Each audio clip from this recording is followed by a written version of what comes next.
Сайн байцгаана уу?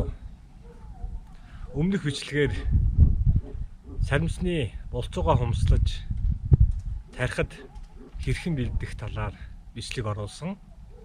За энэ удаагийн бичлэгээр хумсаж ангилсан саримсны хумсаа хэрхэн суулгаж тарих талаар бичлэг та бүхэндээ хүргэж байна. За эхлээд манай хашааны хөрс ямар байсан, би хөрсөө хэрхэн боловсруулсан талаар товчхон ярий.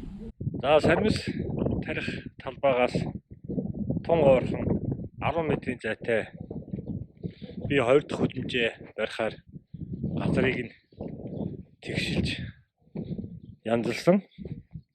За манай энтхийн хөрс уулын ингэр газрын үржишин муутай шивээ голд уургадаг ийм хөрс байдаг. Та бүхэн харж байгаах одоо хөрсний бор биш, хар биш, ийм шаргалдуу доошлоод одоо шар шавар хайрхтай холилдсон ийм үржишин муутай хөрс байсан. За хөрс хэрхэн боловсруулагдсан байгааг ийм нарийн төмөр хөрс рүү зоож шалгаж үзэж болдог. За би саримс тархиж байгаа талбайгаас 2 метрийн зайтай боловсруулаагүй хөрсөн дээр энэ төмрийг зоож үзүүлье.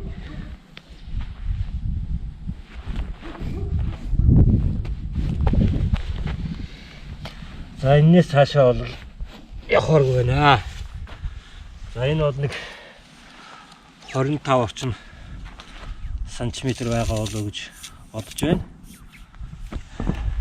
Тийм байна. 25 сантиметр шигдэ орж байна. За одоо саримс тарих гэж байгаа боловсруулсан хөрсөн дээрээ энэ төмрийг зоож үзүүлье.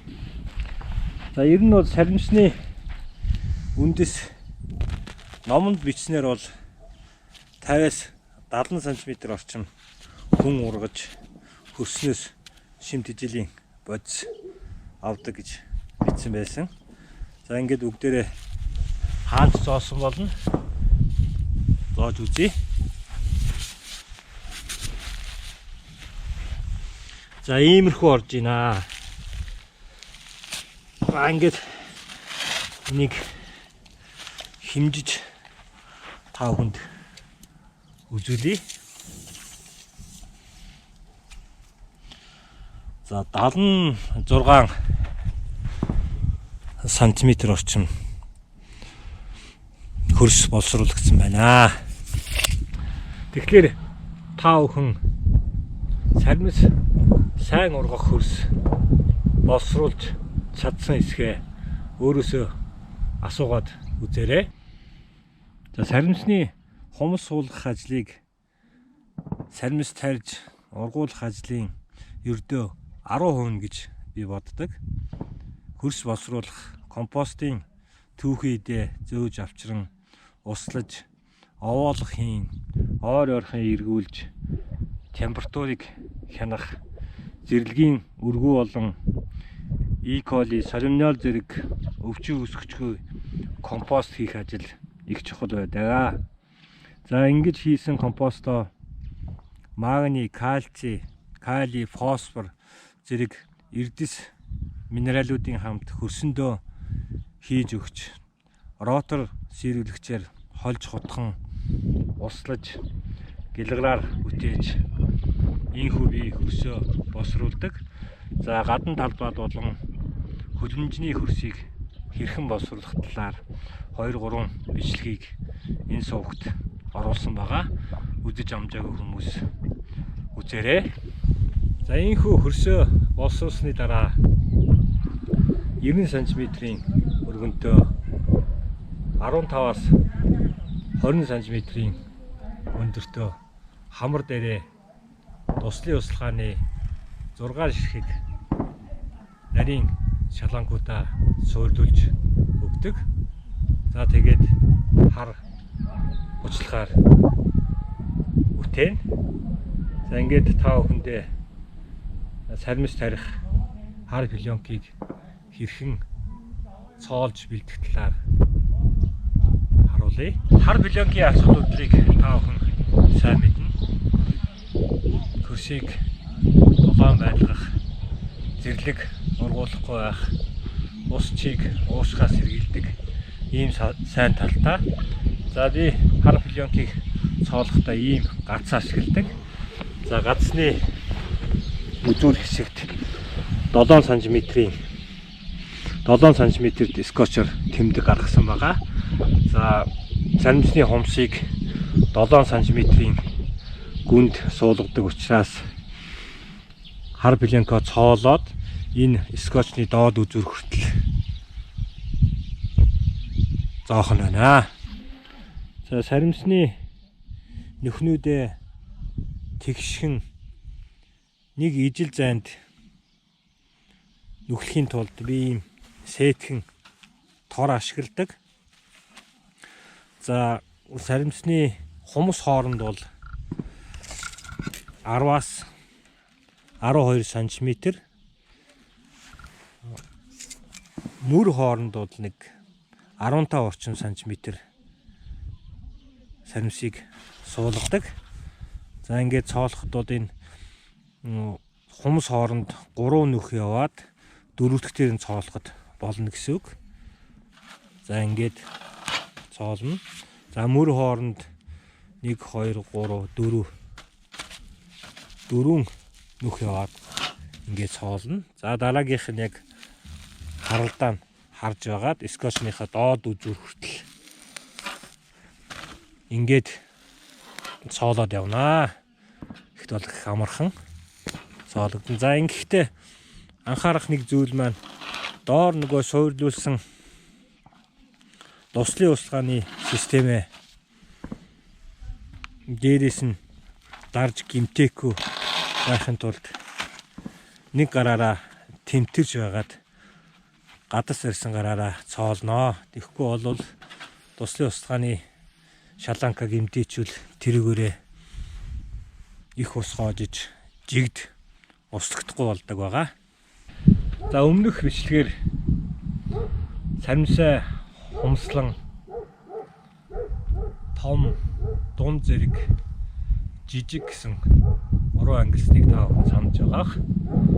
За альва тармил соёолж гарч ирэхдээ өөрийн өрн дагуулгадах уураг болон нүүрс усыг ашиглан соёолж гарч ирдэг байгаа.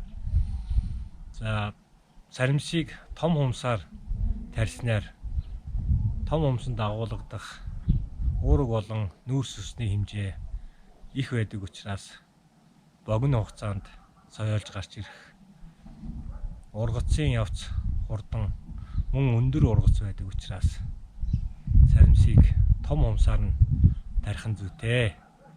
За ингээд би том хумсаараа тарьж дуусгаад дунд хумсыг тариалдаг. За жижиг хумсыг бол тарьдаггүй байгаа.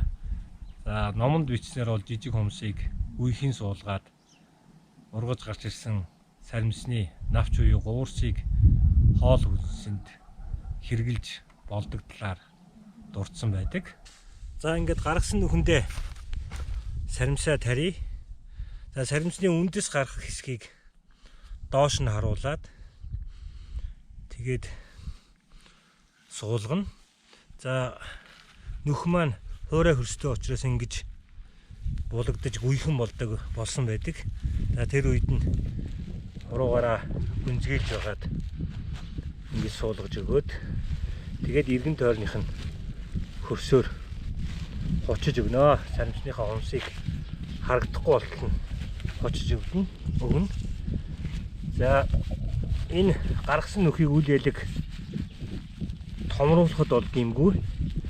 За сармис соёолж гарч ирээд сармисны навч энэ нүхээр гарч ирч чадахгүй түлхсэн ийм тохиолдлууд мэрсэр гардаг. Тийм учраас энэ нүхийг баг зэрэг томруулахад бол гимгүй.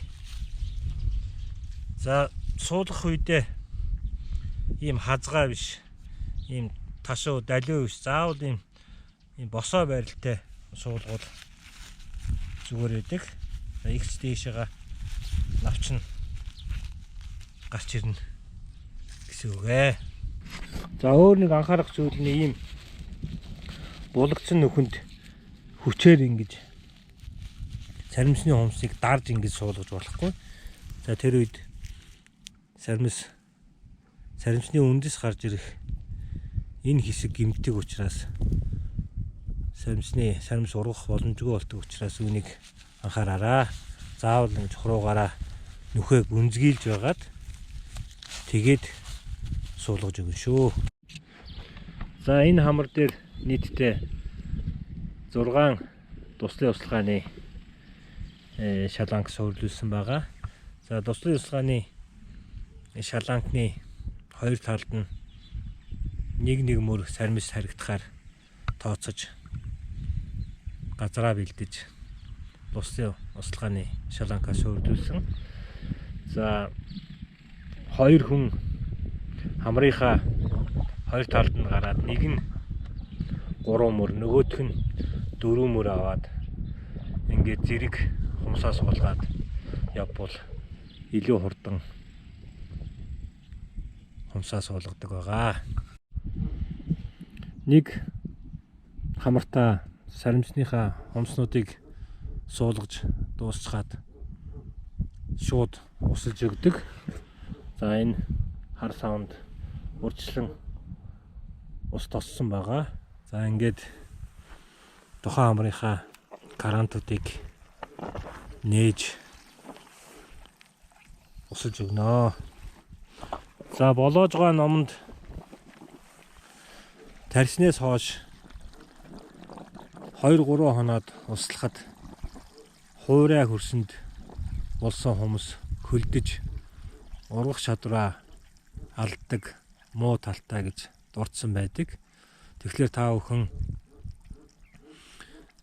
саримсаа тарьд дуусчаад тэр өдөрт нь багтаан услаарай. За ийхүү та бүхэнд саримс хэрхэн тарих талаар бичлэгийг хүргэлээ. Саримс 5 сар орчим ургадаг, урт хугацаанд ургадаг ийм нарийн ногоо. За ургалтын хугацаа урт учраас ургах явцад нь мордож байн услах ийм шаардлагатай байдаг. За соёолж гарч ирсэн болон ургалтын явцад хэрхэн мордох талаар мөн одоо хураах үеийг зөв тогтоох талаар бичлэгүүдийг тухайн үед оруулаад явна. За энэ удаагийнхаа бичлэгийг үгээр өндөрлөж байна. Дараагийн бичлэгээр уулзлаа. Баяртай.